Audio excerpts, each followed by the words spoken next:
Une petite information, pas en forme de tuto parce que j'irai pas au bout. Vous voyez mon moteur, hein, pour faire enlever et monter tout seul la courroie accessoire. Hein, parce que c'est vrai que souvent il faut être deux. Eh ben écoutez, moi je vais pas le faire là, mais je garantis qu'on peut le faire seul là, avec les bons outils, une petite rallonge. Enfin, je vais vous montrer. Alors pourquoi j'ai démonté ça? Parce que je soupçonne, je suis même sûr, que l'alternateur est mort. Il recharge plus les batteries. C'est vrai que j'ai eu à le faire dernièrement à deux avec un pro. Et je m'étais dit c'est pas possible qu'on n'y arrive pas seul quoi. Et en fait, je garantis que je pourrais y arriver seul, à enlever sans me faire mal, peinard, la courroie accessoire. Je vais vous montrer comment. Il faut déjà se munir des outils. Alors, je vais vous montrer les outils. Le fameux outil, c'est un classe, et je l'ai trouvé. C'est l'outil pour enlever les courroies accessoires. Voilà. Alors, je ne sais pas pourquoi, hein, ils ont fait un carré de 1,5, alors que le principe, c'est un tender automatique hein, sur le F4R. Je ne sais pas si ça se voit, il est là. Voilà. Alors, j'essaie d'éclairer ma frontale. Voilà, là, le petit carré que vous voyez là, au ressort tender, là, ici, là. Et ça, c'est 1,5.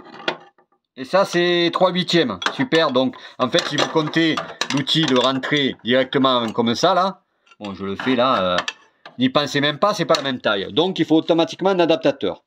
Soit vous êtes débrouillard ou un ferronnier, vous en fabriquez un, parce qu'en plus, il faut qu'il soit long sans être trop long.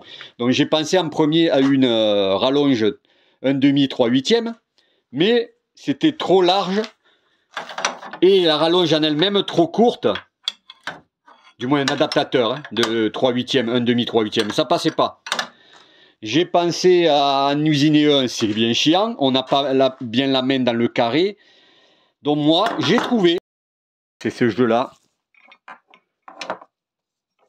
que j'ai trouvé de rallonge carré, j'appelle ça. Enfin bon, je chercherai le nom, de toute façon je mettrai le lien hein, vers Amazon. Et c'est donc celle qui est en 3/8. Le carré 3/8 qu'il faut prendre.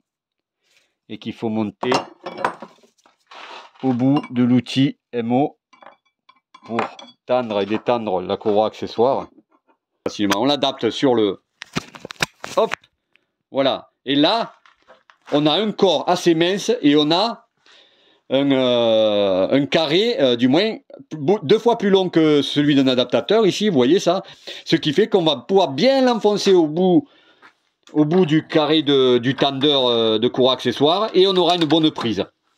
Alors, bon, je rappelle quand même, l'idéal pour la courroie accessoire, c'est d'enlever le phare, donc de tout désosser devant, d'enlever la qui est tenue par 2 vis à l'intérieur là, et 4, 2 et 2 de chaque côté, c'est pas bien compliqué, moi elle est là, vous voyez, pour se faire de la place, hein,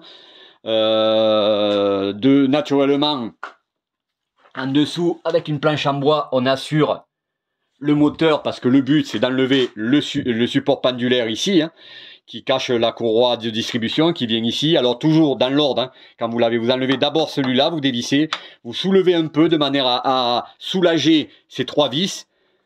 Et là, vous dévissez ces 3 vis. Ici, ici et ici. C'est du 16. Je donnerai même les couples si vous voulez. De manière à dégager. Pourquoi? Vous voyez que quand on rentre, je me mets de côté, parce que la dernière fois, je l'ai fait moteur enlevé. Hein. C'était plus facile. Hein. Quand on rentre, si on laisse le support pendulaire qui est là, hein, le support pendulaire, il faut aller vers l'arrière pour détendre la courroie. On a 2 cm, ça suffit pas. Ça suffit pas, il faut vraiment aller beaucoup plus loin. Et là, vous dévissez ces 3 vis. Sachant que, attention, c'est de l'alu. Donc moi, vous voyez, ils sont presque tous refaits, parce qu'ils avaient un problème, je les ai tous refaits. Enfin, un, c'est moi, et les 2 autres, c'est celui qui m'a refait le moteur. Donc voilà, vous enlevez ça de manière à vous dégager cette place. Ensuite, on se dit, bon, hop, j'enlève ce câble là, on se dit, bon, c'est bon, je peux y aller. Donc le but, c'est de pousser vers l'avant. Je vous rappelle, une fois bien enfoncé. Et effectivement, sinon, l'outil, regardez, ça se joue à 1 mm, mais il n'est pas gêné. C'est-à-dire que là, il ne touche pas la caisse. Et là, il est légèrement coudé. C'est prévu pour. Hein. C'est pour ça que c'est l'outil Renault, le MO, je le mettrai. Hein. Et là, il est légèrement coudé, ce qui fait qu'en poussant vers l'arrière, il ne va pas toucher ici. Il ne va pas toucher ici, il passera. Sauf que, on est mal. Sauf que quand on est seul, on peut aller maximum à sa longueur. Et à partir de là, on est gêné. Il me fallait franchement une rallonge pour aller au plus loin possible et détendre totalement la courroie accessoire. Et là, je l'ai trouvé. Ben, et on regarde autour de soi. Hein. Vous reconnaissez, hein, c'est d'un cric roulant. Avec un orifice. Et miracle, il prend bien là. Et là, vous voyez la flèche que j'ai. Du coup, ça multiplie la force. Et surtout, ça permet de ne pas être gêné. Parce qu'une fois arrivé là, on peut plus, on est gêné là. Là, j'ai un débattement, je peux l'amener jusqu'au maximum. Et carrément, je l'amène jusqu'à... Je le détends jusque là. Et je peux vous dire que là, une fois détendu, la courroie, je l'enlève sans forcer. Toujours faites gaffe, hein, ne mettez jamais les doigts malgré tout. C'est jamais si le tendeur relâche derrière une poulie. Hein, mais je l'enlève sans forcer. Et je me rends compte que seul, avec un bras qui tient ça, tendu à fond vers là, voilà, plaqué là, et l'autre qui enlève la courroie, il faudra que je la mette, la courroie, et que je l'enlève en mettant en dernier, purée, voilà, cette poulie là, qui n'est pas la poulie d'origine, puisque moi j'ai un montage fait maison, hein, sans la clim, depuis maintenant bientôt 10 ans, 9 ans, 10 ans, mais c'est par ici qu'il faut l'enlever. Je peux l'enlever aussi ici, remarquez, sur l'alternateur, mais il vaut mieux l'avoir passé sur l'alternateur, ne pas avoir passé, donc... cette poulie ici, être partout, parce qu'après, vous voyez, là, la courroie elle se retrouvera au-dessus et je pourrais facilement le passer. Alors, c'est dommage, je n'ai que mon smartphone, j'avais pas prévu de le filmer, mais je me suis dit que ça serait intéressant. Je vais essayer, je vous promets pas, avec mon smartphone, de bloquer donc sur cette fameuse poulie là, pour vous montrer que je peux l'enlever sans forcer, une fois que l'autre bras, le bras droit, en fait mon bras gauche plaque au maximum pour détendre au maximum, et avec ma main droite, j'enlève ça facilement. C'est pas mal ça, j'ai mis mon smartphone calé sur le cric. Donc là je vais vous montrer, avec la main droite, avec la rallonge, je peux tendre au maximum, détendre pardon, au maximum la tension.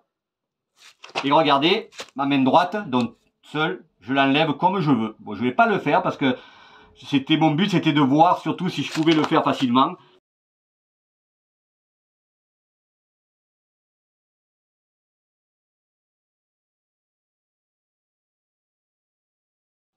Voilà, voilà. C'était la petite astuce que je voulais vous montrer. Alors après, quand vous aurez tout à remonter ici, là, puisque c'est important, moi je les couple. Hein, de mémoire, c'est 62 Nm ici et 40 ici. Pour la repose, on visse d'abord ces vis. Une fois que c'est fait, on pose.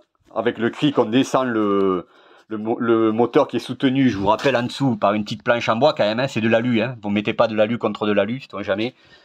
Et on visse celui-là. Voilà. Écoutez, voilà, petite astuce, c'était surtout ça le but. L'outil qui va bien, qui passe au millimètre, mais c'est vraiment étudié. Hein, c'est ce coude en fait là qui sauve et qui permet de ne pas taper sur la caisse ici. Ça passe au millimètre, mais je vous conseille une rallonge qui rentre pour arriver vraiment au bout du débattement. Regardez, hein. Là, j'aurais pas pu, hein, parce que là, vous voyez, j'aurais la main là, j'aurais pas pu, j'y arrivais pas. Et là, on est au bout du débattement, on touche. Et là, la courroie est hyper détendue, on peut l'enlever sans forcer et la remettre donc plus tard sans forcer. Alors, je rentre pas dans le détail de changer la courroie accessoire, du circuit, surtout que moi, n'oubliez pas que j'ai un circuit particulier puisque j'ai pas la climatisation. Allez, bonne fin de journée et à bientôt.